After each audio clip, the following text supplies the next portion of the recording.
कहानी का नाम है मंगेश की चुड़ैल पत्नी। एक गांव में मंगेश नाम का लड़का रहता था। उसकी शादी की उम्र हो चुकी थी, लेकिन वह बहुत ही कामचोर था। कोई काम धंधा नहीं करता था, इसलिए गांव में कोई भी अपनी बेटी की शादी उससे नहीं करवाना चाहता था। उसके माता पिता को उसकी शादी की बहुत चिंता रहती थी। एक दिन मंगेश के घर दूसरे गांव से एक परिवार अपनी बेटी का रिश्ता लेकर आए। मंगेश के पिताजी, दरवाजे पे देखिए कौन आया है। हाँ, देखता हूँ कौन आया सुबह सुबह। कहिए महाशय, क्या काम है? क्या माखनलाल आप ही हैं? जी हाँ, मैं ही हूँ माखनलाल, कहिए। जी, हमें पता चला है कि आप अपने बेटे की शादी करवाने के लिए लड़की ढूंढ रहे हैं। आइए अंदर, बैठ के आराम से बात करते हैं। जी, हम हमारी बेटी का रिश्ता लेके आए हैं। अपनी बेटी का फोटो लेकर आए हैं? जी हाँ, ये देखिए।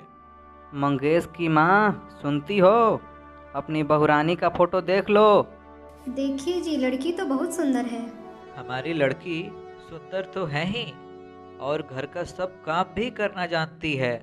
ठीक है, फिर पंडित जी को बुलाकर शादी की तारीख पक्की कर लेते हैं। मंगेश के पिताजी पंडित जी को फौरन ही बुलाकर ले आते हैं। कुंडली तो बहुत सही है दोनों का, परंतु एक बाधा है। क्या बाधा है पंडित जी, जल्दी बताइए। घबराने वाली बात नहीं है माखनलाल, मेरे पास एक उपाय है। इन दोनों की शादी करवाने से पहले हमें मंगेश की शादी जंगल वाले तालाब के पास जो बड़ा सा पत्थर है उससे करवानी पड़ेगी, तब ये बाधा टल जाएगी। तब हम इन दोनों की शादी एक दूसरे से करवा सकते हैं। ठीक है पंडित जी, जैसा आपको सही लगे। ठीक है माखनलाल जी, अगर आप लोग तैयार हैं तो अगले महीने की 12 तारीख बहुत शुभ रहेगी दोनों की शादी के लिए। ठीक है, तो फिर माखनलाल जी, शादी अगले महीने 12 तारीख को ही रखते हैं। देखते ही देखते शादी का दिन आ गया और फिर पहले पंडित जी ने मंगेश की शादी उस पत्थर के साथ कर दी और फिर लड़की के साथ कर देते हैं। लेकिन उस पत्थर पर एक चुड़ैल रहती थी। वो समझती है कि उसकी शादी मंगेश के साथ हो गई है। वह बहुत खुश हो जाती है और मंगेश की पत्नी के अंदर प्रवेश कर लेती है। कुछ दिन बीते, फिर एक दिन मंगेश के पिता उससे कहते हैं, अरे मंगेश, अब तो तेरी शादी भी हो चुकी है, अब तो कोई काम धंधा ढूंढ ले तू। अब मेरी भी तो उम्र हो चुकी है। ठीक है, मैं कुछ ना कुछ कर लूँगा। और ऐसा कहकर मंगेश अपने कमरे में सोने चला जाता है और अपने पिता की कही बात को एक कान से सुनकर दूसरे कान से निकाल देता है।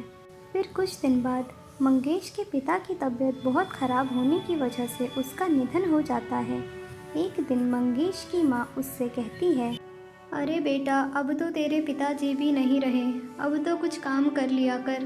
देख, अब मेरे पास जो भी जमा पूंजी थी उससे ज़्यादा दिन ये घर नहीं चल सकता। ठीक है माँ, मैं कुछ काम ढूंढता हूँ।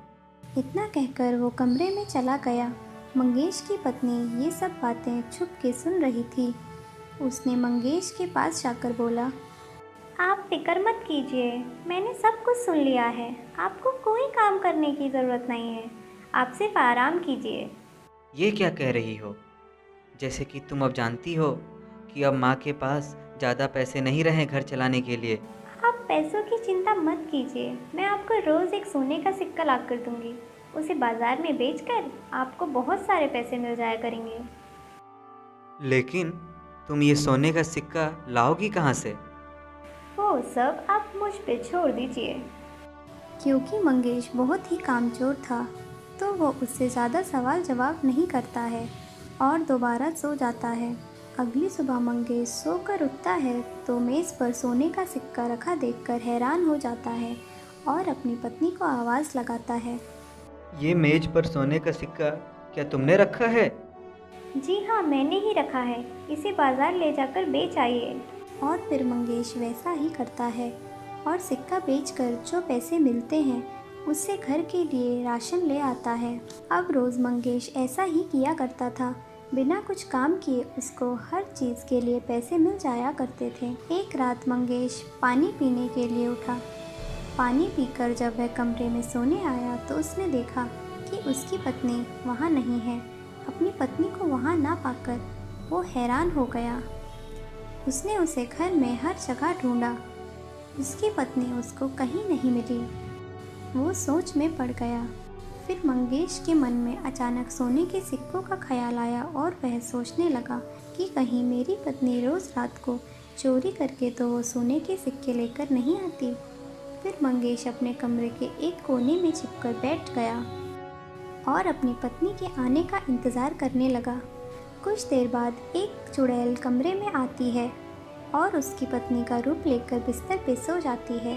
मंगेश ये सब देखकर बहुत डर जाता है और सोचता है कि मेरी पत्नी में ये चुड़ैल प्रवेश कर चुकी है। यही मुझे काम पे जाने से रोकती है और हर सुबह सोने का सिक्का देती है। अगली सुबह मंगेश सबसे पहले पंडित जी के पास जाता है और उनसे सारी बातें बताता है।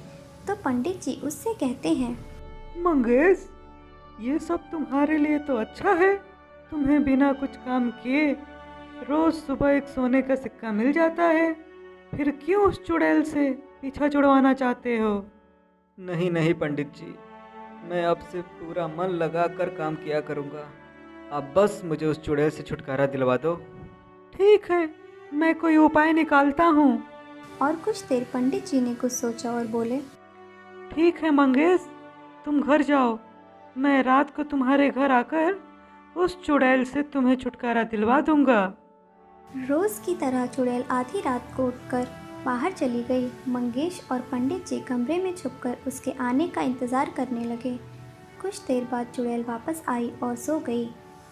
तभी पंडित जी ने उस पर गंगा जल छिड़का तो मंगेश की पत्नी के शरीर से चुड़ैल अलग हो गई और चिल्लाने लगी, मैंने किसी का क्या नुकसान किया है? मुझे क्यों मार रहे हो? मैंने किसी का क्या बिगाड़ा है? मुझे मत मारो। ठीक है, लेकिन एक शर्त पे।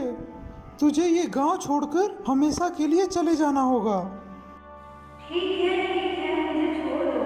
मैं अब तुम्हें कभी नजर नहीं आऊंगी। और इतना कहकर चुड़ैल चली जाती है। अब अगले दिन से ही मंगेश रोज़ काम पर जाने लगता है और मेहनत करके पैसे कमाने लगता है। बड़े बुजुर्गों ने कहा है, मेहनत से कभी मुंह नहीं मोड़ना चाहिए। इसलिए किसी भी काम को पूरा मन लगाकर मेहनत से करना चाहिए।